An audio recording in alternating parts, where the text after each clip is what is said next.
চট্টগ্রামের হালি শহরে নালায় এক ব্যক্তির বস্তাবন্দি মরদেহ মিলেছে। নিহতের নাম পারভেজ মোন্না। সকালে আনন্দবাজার এলাকায় নালায় ভেসে আসা মরদেহ দেখতে পেয়ে পুলিশে খবর দেয় স্থানীয়রা।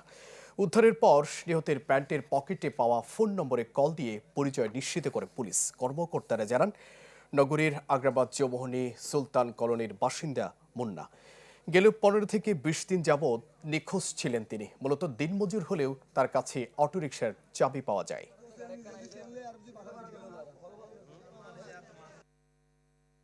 এখন তো আমরা বস্তা কাটা পরে আমরা শিওরিতে যে একটা লাশ পড়ে রয়েছে, কিন্তু এতক্ষণ সন্দেহ ছিলাম। ডেনেতে পড়ে আসছিল, ওগুলা টাইনা ওই উপরে তুলছে। ওনাকে মানে আমি বাজারে দেখছিলাম, মানে ভাড়াটা নিত, তখন দেখছিলাম এই লোকটাকে। এবার তা তো আমার বলতে পারবো না, মানে আমি ছিলাম গ্যারেজে। হ্যাঁ, গ্যারেজে ছিলাম। আমি গ্যারেজ থেকে যখন আমি শুনছি, আমি ঘুম থেকে ওনাকে দেখতে আসছি আর কি।